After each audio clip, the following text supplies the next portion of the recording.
Hello, my friends. Welcome back to Diary of a Psychic Medium with me, Amber Amrine.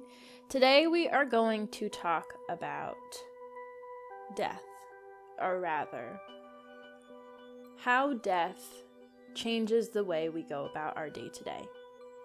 When people are dying, or when you feel that you have a limited time on this planet, the way that you show up, the way that you interact with your environment changes significantly and is a very powerful shift that I feel like we should all incorporate more. So I want to talk about it. So here we go.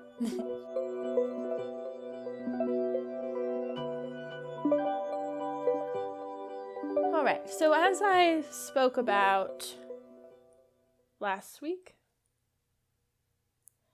my grandfather is dying. He feels that his time on this planet is limited. He feels like his body is giving out. And after he vocalized this to my grandmother, I began noticing a shift in his behavior. He is your typical grumpy old man.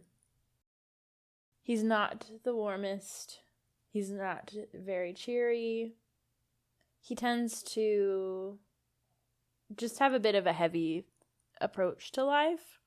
And after feeling like he's going to be dying soon, his mood has shifted drastically. And his approach and interactions with those around him have also really improved and changed for the better.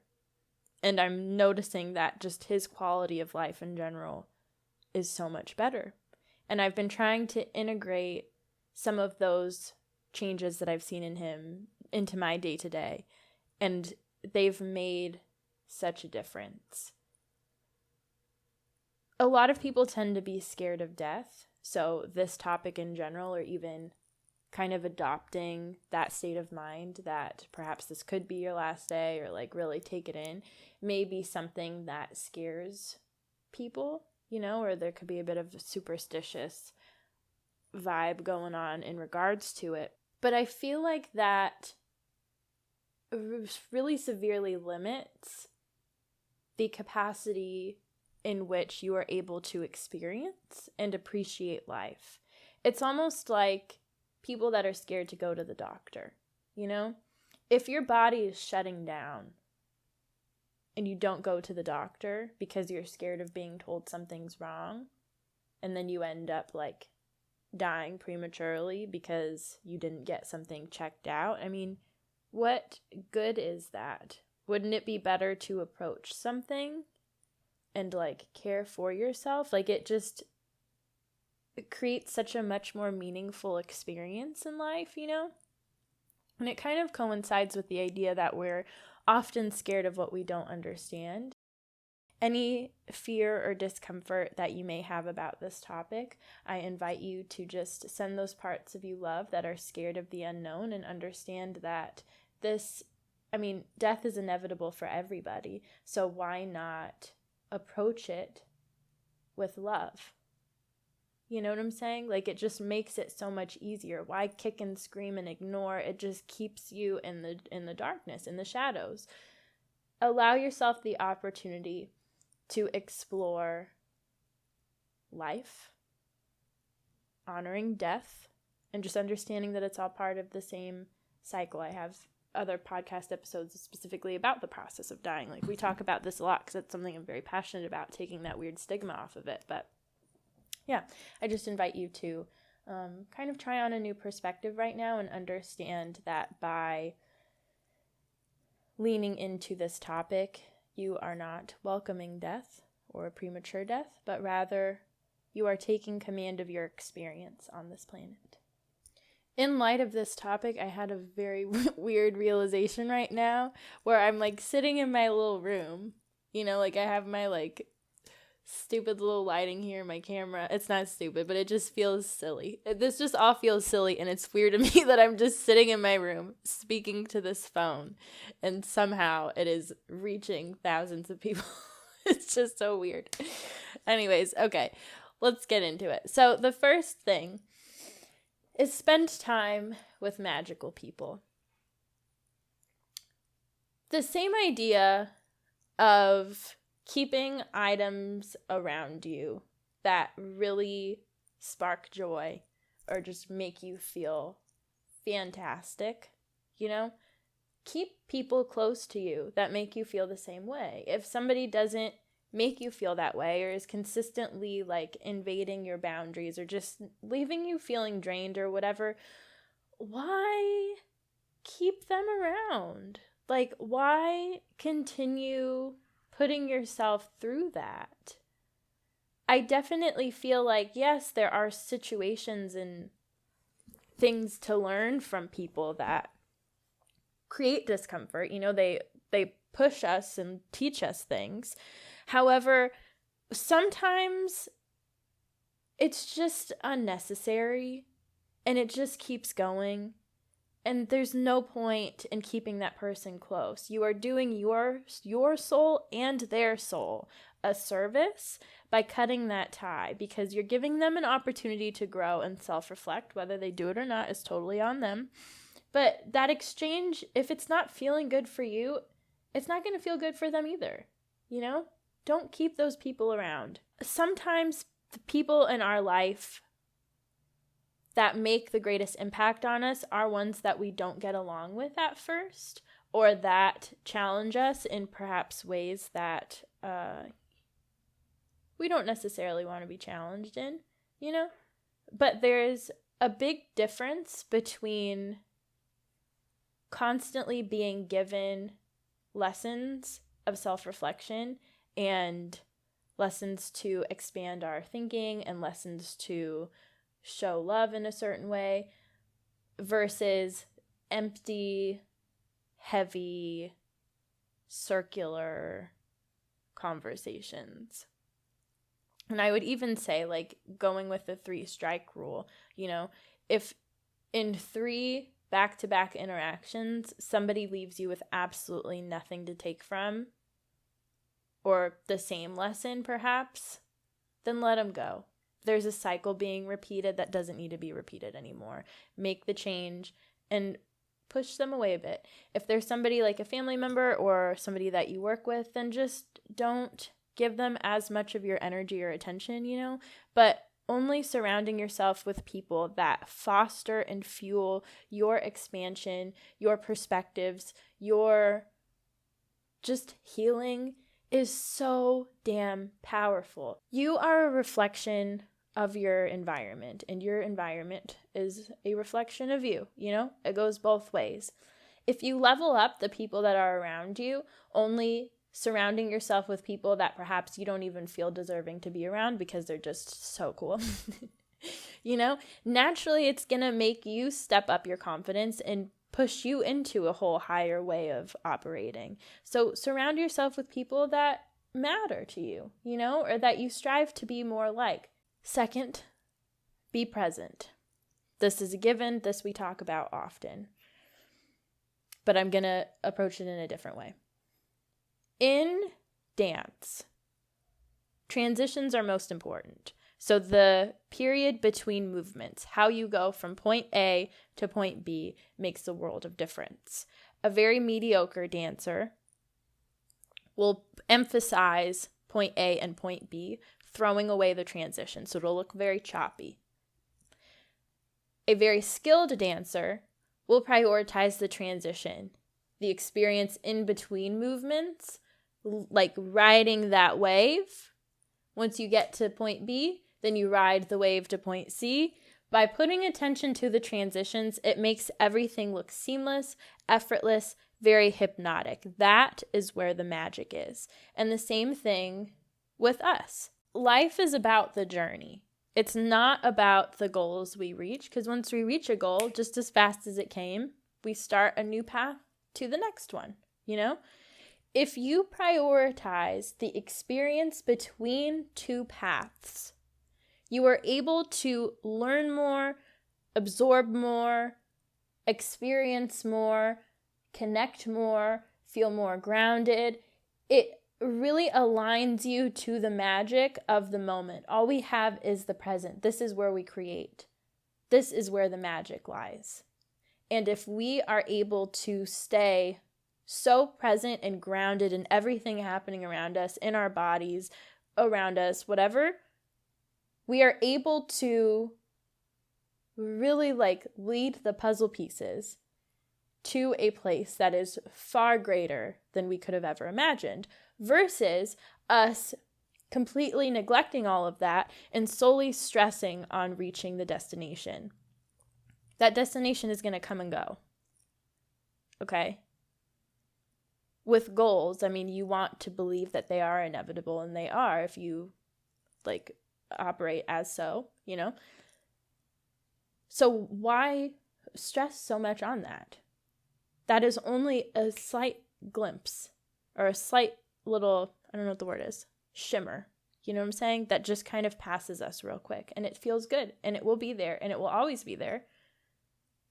Even if it's in the past, or, that moment of time happens and happened and will happen, whatever, tense and all of tenses. But the magic is right now. When people pass away, a lot of times they express that they miss things like drinking a cup of coffee, feeling the sunlight on their face.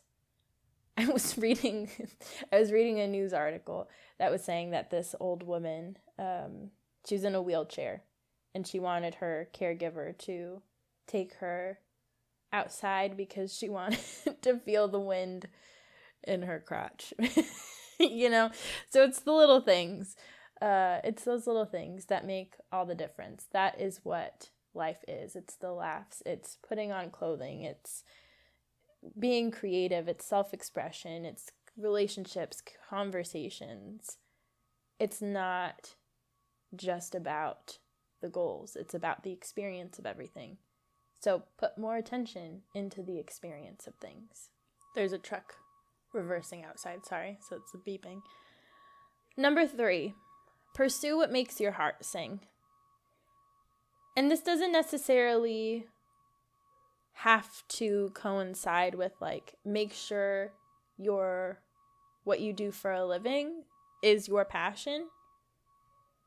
It's okay to have hobbies if your job is not fully resonating with your heart. But even in cases like that, where your job isn't resonating with your heart, what can you extract from that? How can you be present? How can you be passionate about what you're doing? How can you share your passion to those around you? How can you infuse that area, that experience with passion and with your heart, with love? Our inner being is operating in such a way that is solely the experience of our heart singing. Our inner being's heart is always singing, and there's always music and dancing, and it's a party. How can you incorporate that now in all aspects of your life? What makes you happy? What brings you joy?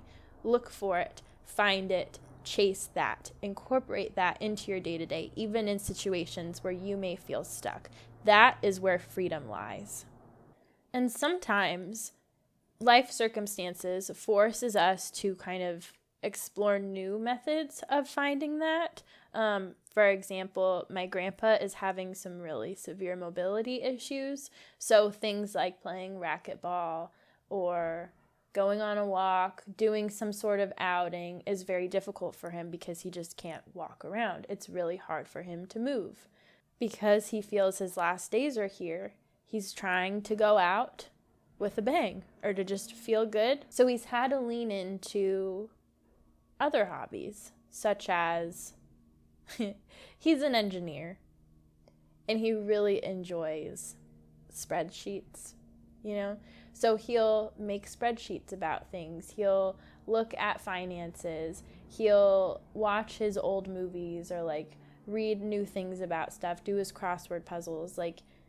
Unfortunately, he's had to take attention off of previous methods of joy and passion, but by leaning into these other ones and really filling his day with things like that, with a good nap even, just really focusing on what makes him feel good, it makes all the difference. And it's improved his mood drastically because he's no longer just trudging through, feeling the weight of everything.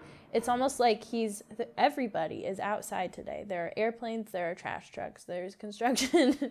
It's a party. This process has almost allowed him to see that fear and anxiety and heaviness is just not necessary. Like, letting that fill your heart space and weigh you down, there's just no point in it. You know, if this was literally your last day on this planet, why would you let yourself be at the mercy of all of this weight? Even if there is weight around you, like this being your last day or something like that, filling that day with joy and peace and love creates so much freedom and excitement, and just really allows you to honor everything that you have here. Like, just looking around my room with that understanding, it's like I have this skeleton mermaid that brings my heart so much joy. And if grabbing it and giving it a hug right now is going to just boost that up a tiny bit, like boost my happiness notch up, then I'm going to do it, because why the hell not? You know what I'm saying? Like, I have a dining room table. I haven't sat in it for a while because I've just been enjoying sitting on the floor. But now looking at it, like, I kind of love it. And I just want to, like, let it know that I love it. And I just want to sit on it because that will bring me joy. This leads us very seamlessly into number 4. Sit in gratitude more. Focus on what others mean to you. Foster more love. Love never hurt anybody. It's the absence of love that causes pain, you know? So love more.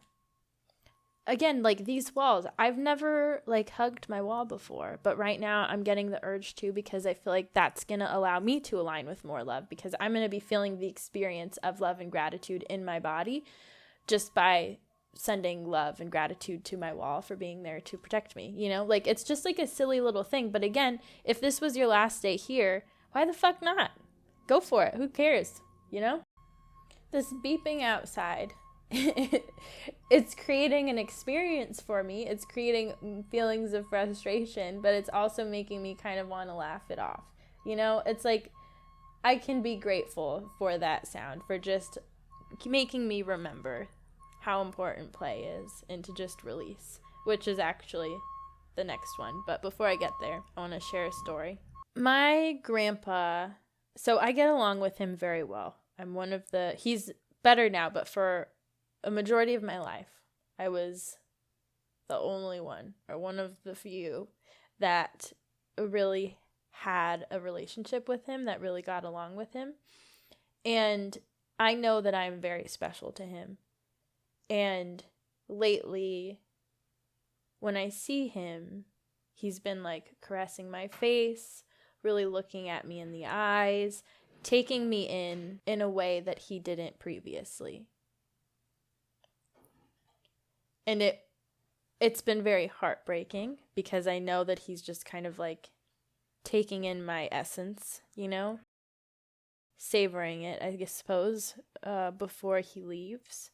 But there's also something beautiful about that, where it's like, if we could do that now, just completely surrender to those around us that we love and just take them in and appreciate them, you know, all the way, how different would you be showing up? How different would your interactions be? Because I know for me, a lot of like little surface anxieties or doubts, or I don't know, I guess traumas, like abandonment stuff, thinking that they're gonna, I don't know, just all of that junk is just gonna fall off, because it won't matter, because the emphasis will be on, I really love this person and I just want to take them in, and I don't care what they think about me, because I'm not gonna be here forever, you know?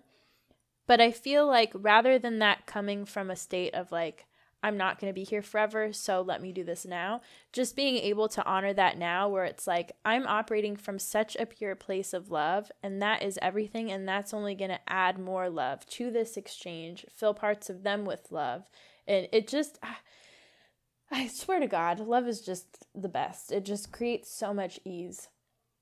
And I've been trying to integrate that more with people around me, like really take them in. I have dance performances every weekend. And even the way that I am performing has shifted, because now I really want to make a connection with like the soul of the person in the audience, or that I'm dancing with, or that's around me. Like I really want to make this meaningful, tangible connection and really like soak in the experience of this exchange we're happening without fear. And that's very vulnerable.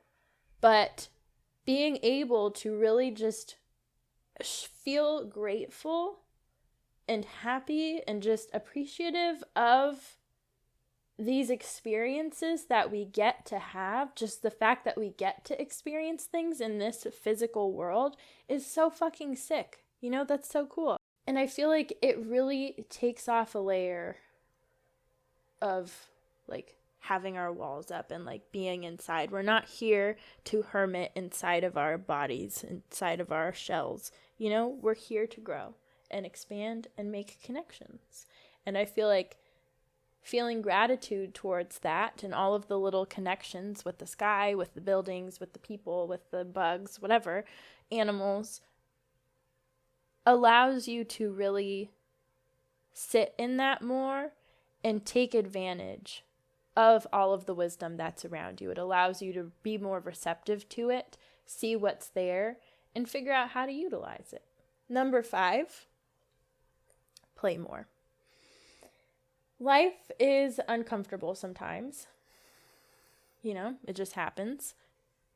But when we approach uncomfortable situations with a lighthearted, playful, a very fairy-like kind of attitude, it immediately puts you in the driver's seat. There is a fearlessness in play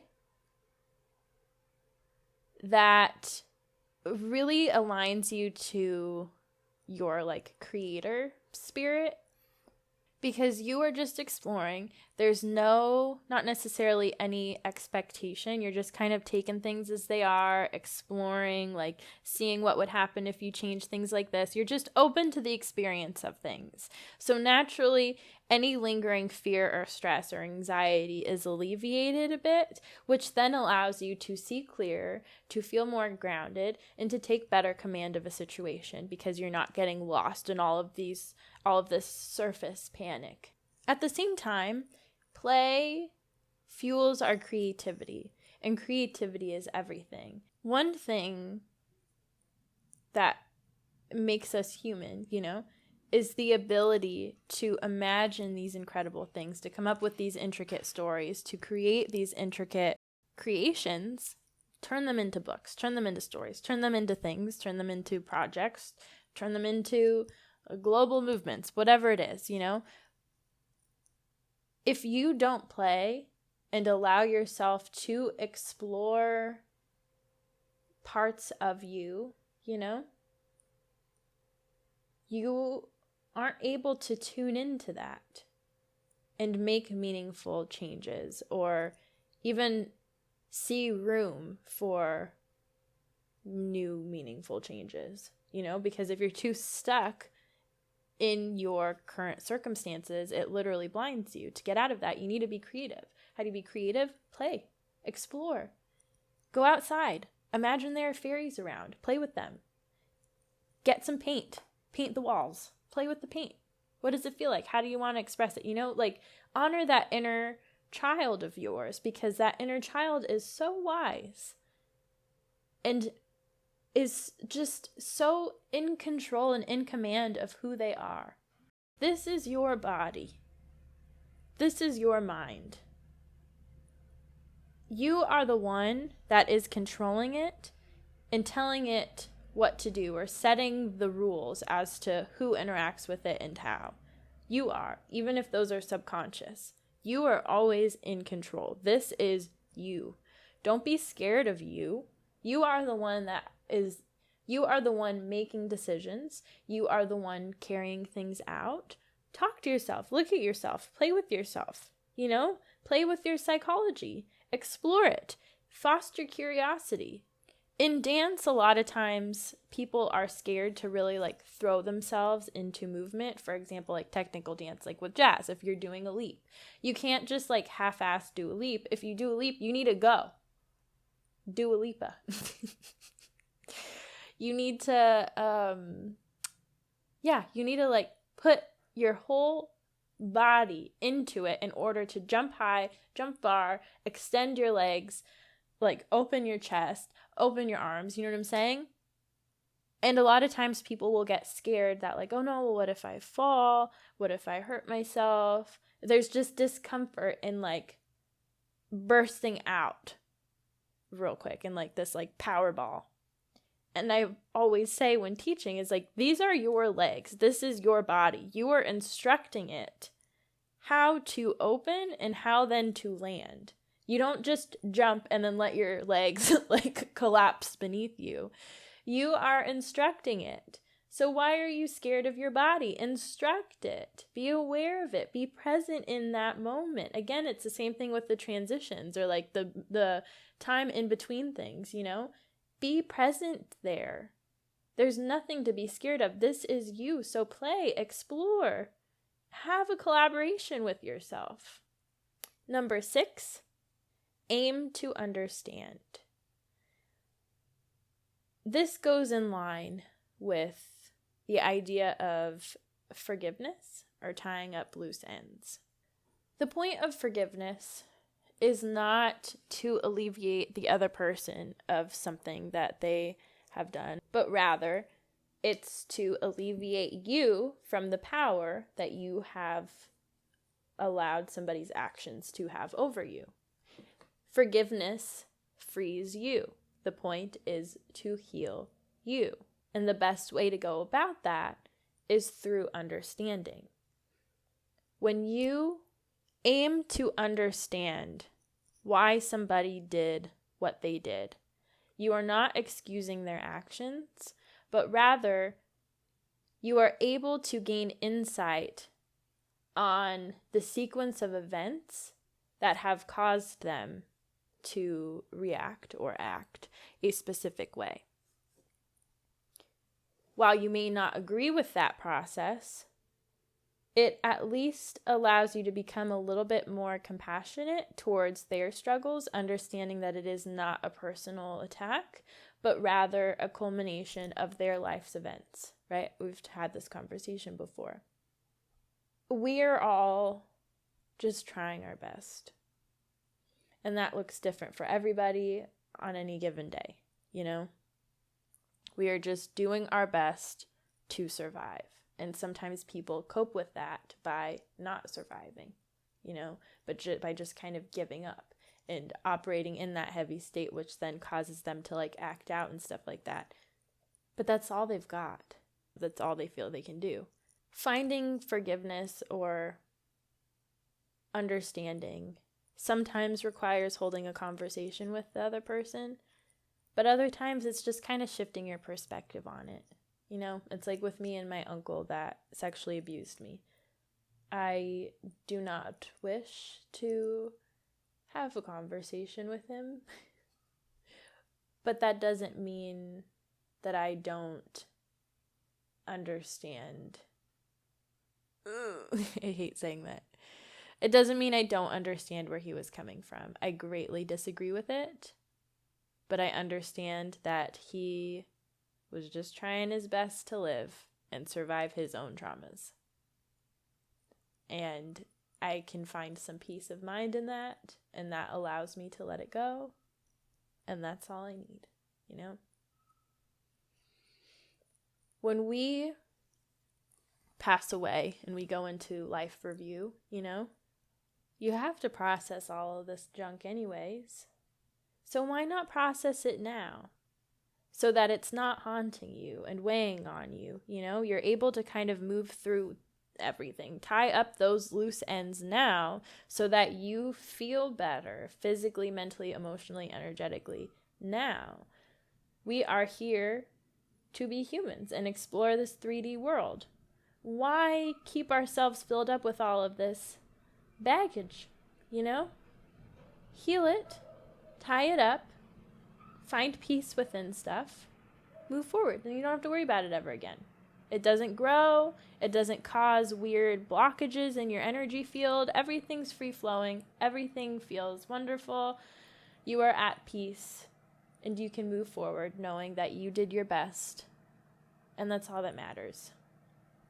And again, doing your best doesn't mean being conscious of our actions, because sometimes doing our best is just surviving, and you just were going on autopilot, and that's fine. That's just, it happened, and that's okay. So this also has to do with showing forgiveness for yourself, showing compassion for yourself, and understanding that sometimes you're not feeling so hot, and you become detached from yourself and unaware of your actions and what you're saying to people and stuff like that, and it has repercussions or it causes pain to others.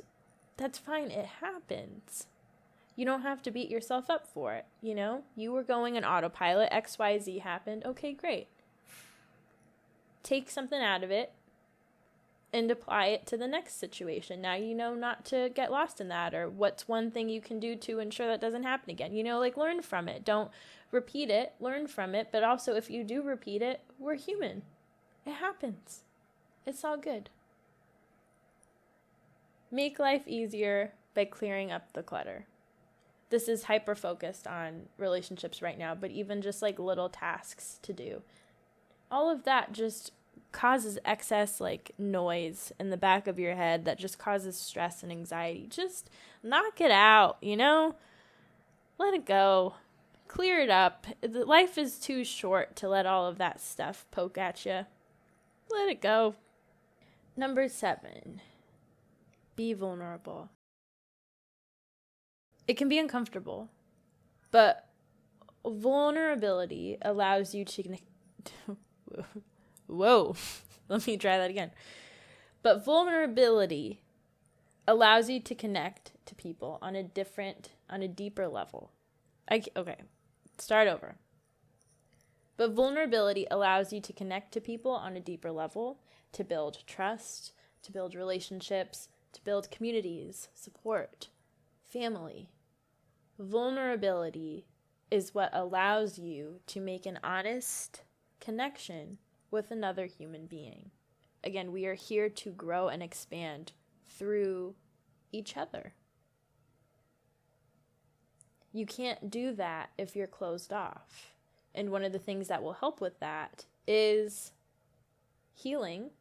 So aiming to understand, tying up loose ends, as well as operating in a place. Well, actually, all of these will help with that. Belonging and love, I believe, is the third. I could be wrong. But it's on Maslow's hierarchy of needs. Okay, it's a deep human desire to feel connected and belonging. It's part of our psychology growing up, There's a whole stage that's dedicated to settling into our environments and trying to be cool and adored and desired. I believe that's particularly true during adolescence, There's a hyper focus on friends and just kind of having to play the game of what's cool and what's not so that you feel part of things and you aren't bullied and stuff like that. But even kids bully because if they don't want to look like they themselves are the weirdo, it all goes into weird psychology stuff. But belonging is a really important thing. So being vulnerable, allowing people in makes such a difference. It also releases the weight that trauma may have, or insecurity, or just inner demons, baggage, whatever, have on you, because you are not giving them power. You are not allowing them to dictate your worth, but rather you are saying, no, I am worthy of human interaction. I am cool enough to be loved. I am a great person. I'm going to share that with somebody else. Or even if I don't feel like I'm a great person, I'm still a human being and I have interests. So let me explore with this other human being who might be cool, and that in itself will offer healing, especially with people that have gone through trauma. bonding with somebody else or discussing trauma with other people is very, very therapeutic, because then you don't feel alone.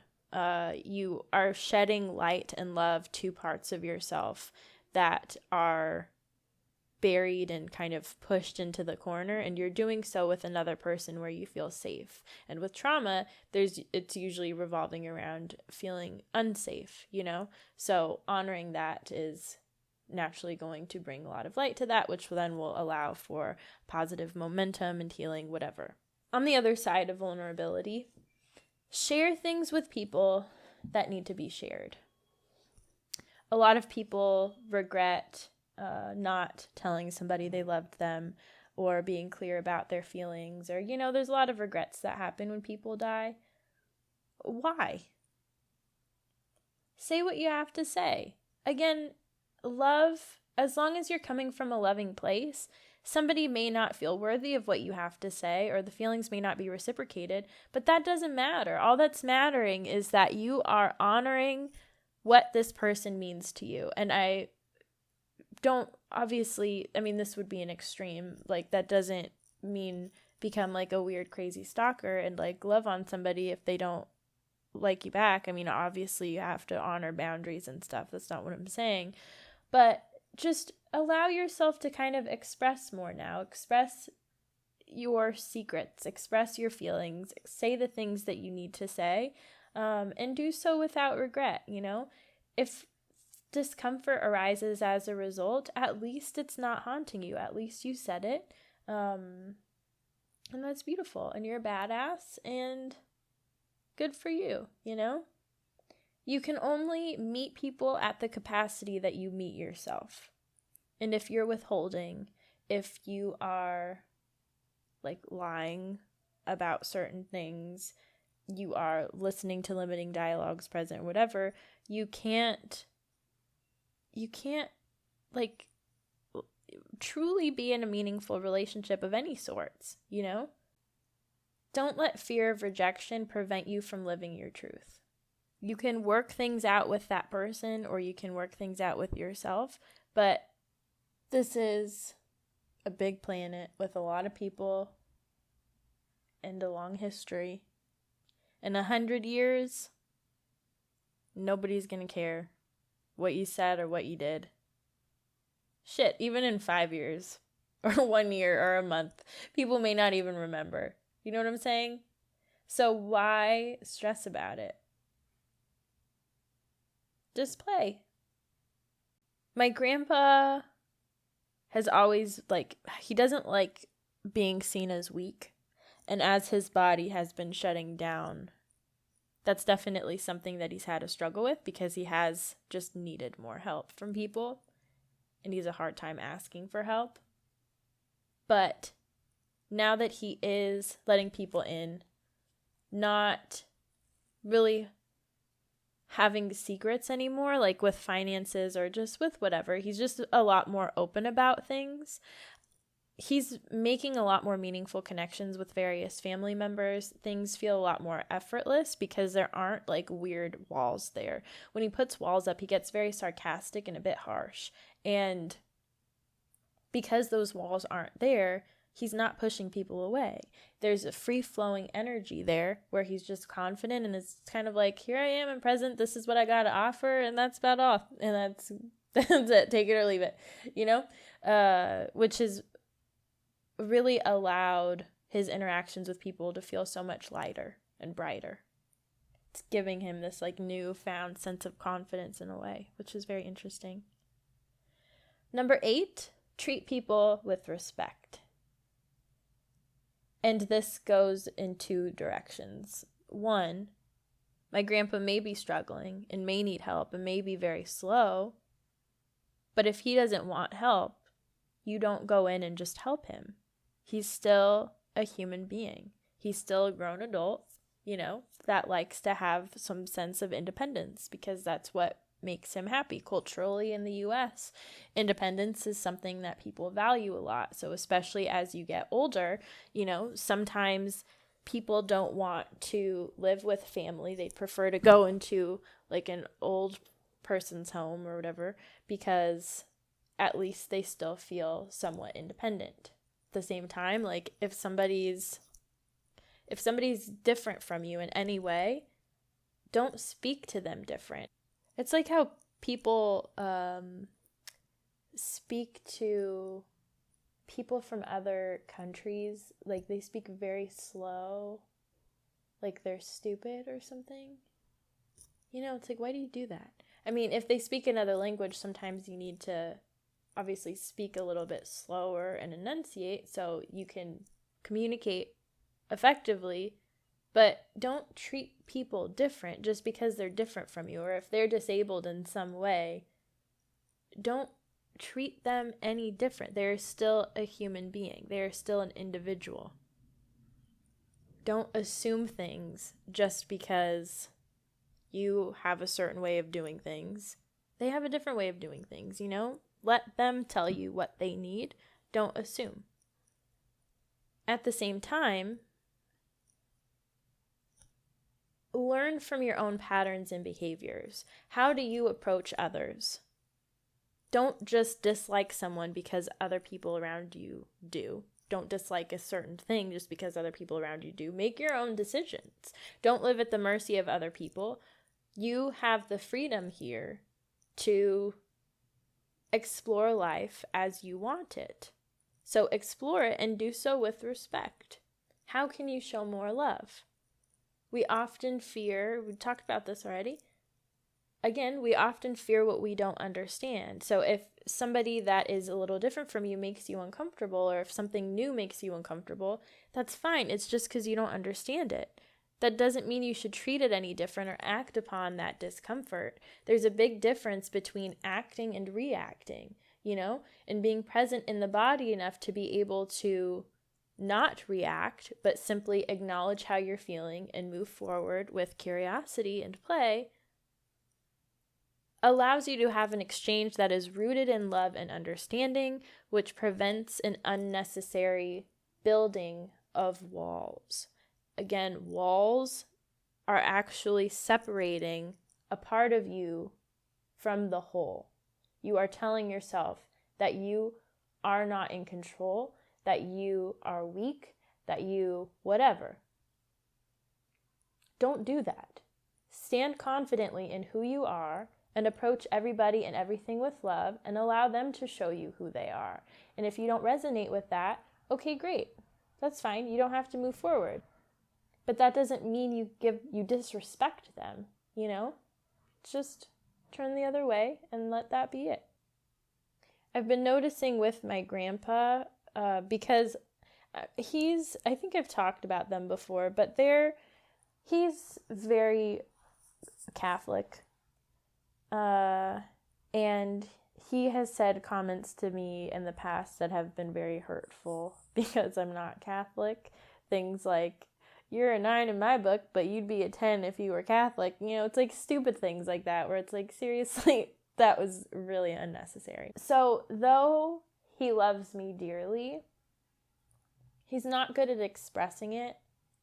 And because I am a bit out there for somebody that is very traditional, very religious, I had my hair colored blue or turquoise and purple. I have tattoos. I talk to ghosts. I dance. Like, I'm not married yet. I don't have children. You know, there's a lot of things that, though I live in Los Angeles, he is a very old school traditional man, and he just doesn't understand. Like, he told me the other day, literally, like, a reminder that, like, you're not married yet. You're kind of a loser. Which, I don't let it bother me because I know where he's coming from. I know at his heart, he has a very good heart and he has a lot of love to offer. But the reason that he is unable to make connections with people is because he says things like that. But I know that it's always very surfacey, so it doesn't bother me. And just his and my relationship, for whatever reason, I get his soul and I can be there with him without that stuff having any effect on me. But after he felt like he was dying, you know, the way that he's approached making, well, one, he's stopped making comments to a lot of people. The amount of comments and how he shares them is very different than how it was before. Before, if he'd say something, it could be like, it could appear, or he'd say it in a way that would make it seem like he was joking, like it was a sarcastic joke, but it was very clear that there was some truth and some like anger and like jabbing behind it. Whereas now, it is very, like, everything just feels so much lighter, and if he does make a comment like that, it's like literally a joke, and he starts cracking up. There's a twinkle in his eye that happens now, and I think he's beginning to understand that what he says does affect people, and if he takes a bit of control and command of his mouth and thinks before he speaks, he can have some really wonderful conversations. And things slip once in a while, like that comment about me not being married.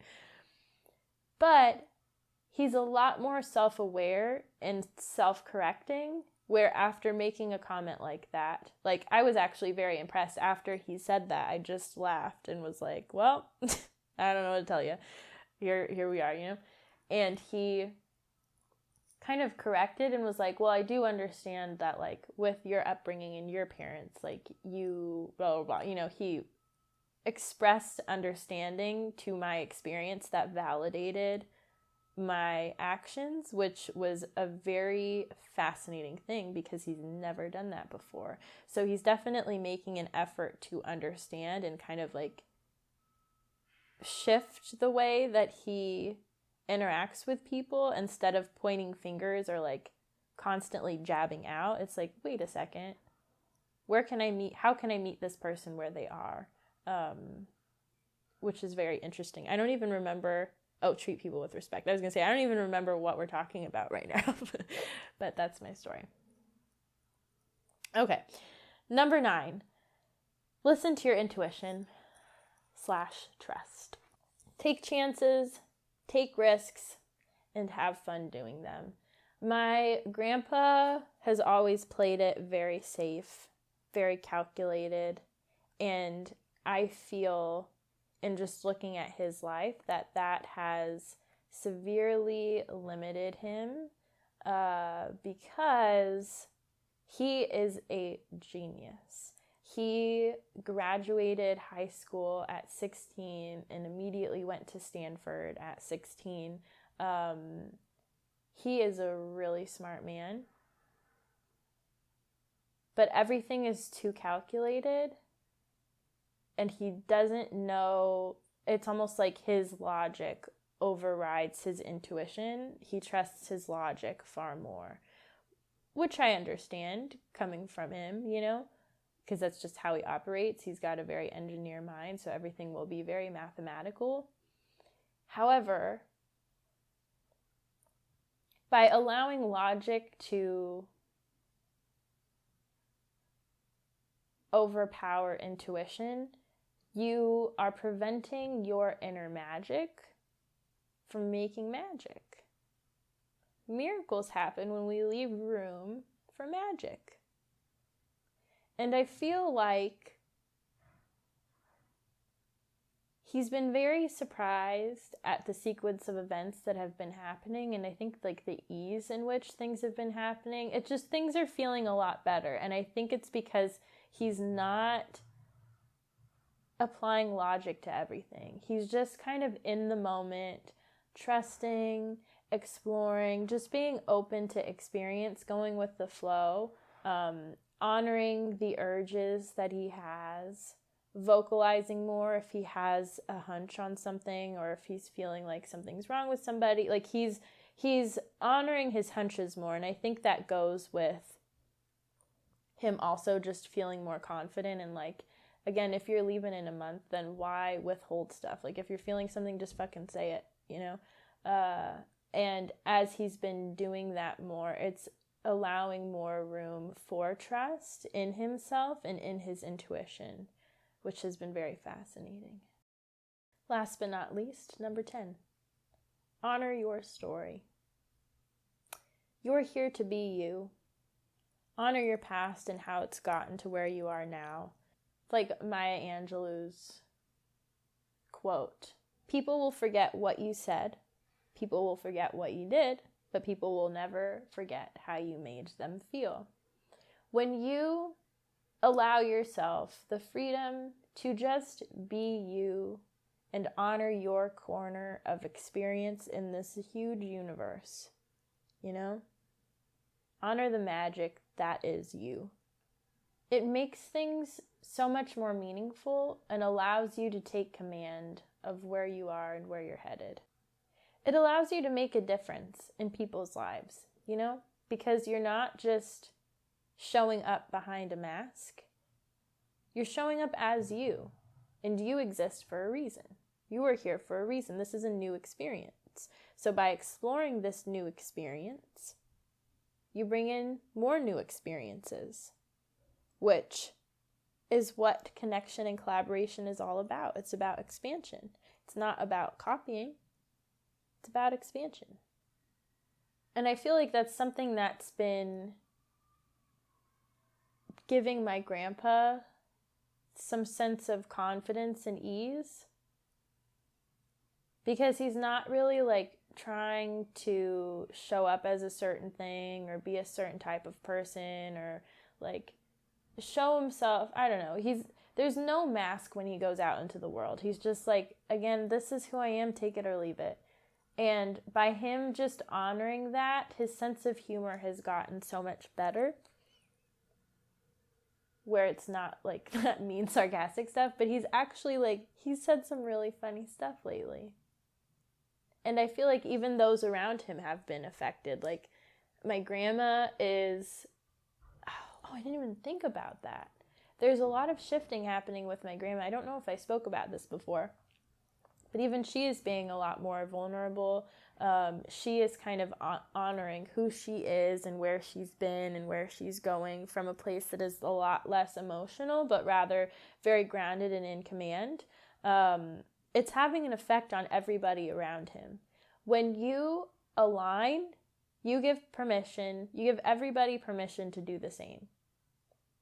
Changing the world starts at you, you know? And it really, like, literally honoring who you are and just showing up as you, just feeling comfortable enough to be naked in that is so powerful. I don't know what it is. It's so strange. It's like when you're walking down the street, if you have this like moment of deep connection with somebody where you just make eye contact for a second and like have a really like honest soul felt smile, like that stays with you, you know?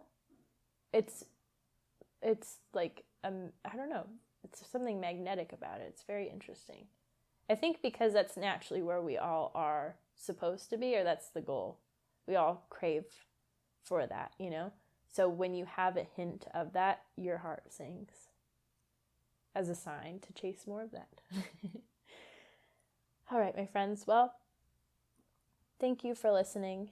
I hope these just add a little bit of extra sparkle to your days moving forward. Thank you for listening as always. Have a wonderful rest of your week, and I will talk to you very soon.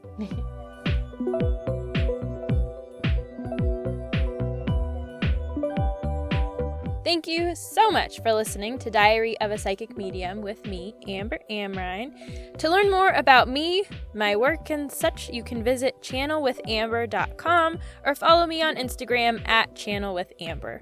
A special thank you to Unicorn Heads for my theme song, A Mystical Experience. See you next time.